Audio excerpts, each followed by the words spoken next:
নমস্কাৰ আমাৰ ইউটিউব চেনেললৈ আপোনালোক স্বাগতম জনাইছোঁ। আজি আমি এটা নতুন বিষয়বস্তু লৈ আপোনালোকৰ ওচৰত আহিছোঁ, সেয়েহে আপোনালোকে ভিডিঅ'টো চাই ভাল পাব। ভিডিঅ'টো চাওঁ আহক। প্ৰথম প্ৰশ্নটো হৈছে, পৃথিৱীৰ ভিতৰত পাগলৰ সংখ্যা কোন দেশত বেছি? উত্তৰটো হৈছে ব্ৰহ্ম দেশত। দ্বিতীয়টো প্ৰশ্ন হৈছে, কোন দেশত কাউৰী নাই? উত্তৰটো হৈছে লাক্ষাদ্বীপত। তৃতীয়টো প্ৰশ্ন হৈছে, কোন দেশৰ মানুহে মাটিৰ বাহিৰে আন একোকে নাখায়? উত্তৰটো হৈছে আফ্ৰিকাৰ আদিবাসীসকলে নীল নদীৰ মাটি পুৰি খায়। চতুৰ্থ প্ৰশ্নটো হৈছে, হেপী বাৰ্থডে টু ইউ গীতটোৰ কাৰ ৰচনা? উত্তৰটো হৈছে 1933 চনত এই গীতটো ৰচনা কৰিছিল ডিলবাৰ্ট পেটিহিল নামৰ এজন ৰাইটাৰে। পঞ্চমটি প্ৰশ্ন হৈছে, টুথপেষ্ট আৱিষ্কাৰক কোন? উত্তৰটি হৈছে উইলিয়াম এডিছ। কাৰাবাৰত থকা কালতেই তেওঁ আৱিষ্কাৰ কৰিছিল টুথপেষ্ট। 6 নম্বৰ প্ৰশ্নটি হৈছে, কোন লেখকে এন্ধাৰ ঘৰৰ বাহিৰে আন ক'তো লিখিব পৰা নাছিল?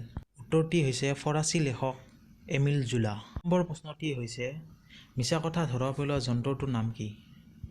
উত্তৰটি হৈছে পলিগ্ৰাফ। 8 নম্বৰ প্ৰশ্নটি হৈছে, অলিম্পিক 5খন ৰিং চিন থাকে, ইয়াৰ মানে কি? উত্তৰটি হৈছে 5খন মহাদেশৰ প্ৰতীক। 9 নম্বৰ প্ৰশ্নটি হৈছে, মেকুৰীৰ চকু অন্ধকাৰত জ্বলে কিয়? উত্তৰটি হৈছে মেকুৰীৰ চকুত টেপটাম আৰু লুচিষ্টাম নামৰ পদাৰ্থ থাকে। তাত পোহৰ পৰিলে বিচ্ছুৰিত হয় কাৰণে মেকুৰীৰ চকু অন্ধকাৰত জ্বলা দেখা যায়। 10 নম্বৰ প্ৰশ্নটি হৈছে, মাংসহাৰী গছ ক'ত আছে?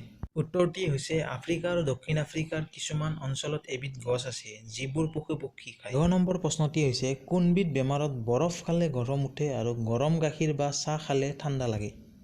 উত্তৰটি হৈছে চিকু ৱেটাৰৰ নামৰ এবিধ বেমাৰত।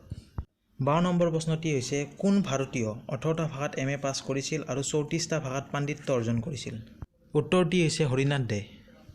আপোনালোকৰ ভাল লাগিছে তেতিয়াহ'লে লাইক, শ্বেয়াৰ এণ্ড ছাবস্ক্ৰাইব কৰিব নাপাহৰিব। ৰ'ব ঘণ্টা বটনটো বজাই দিব।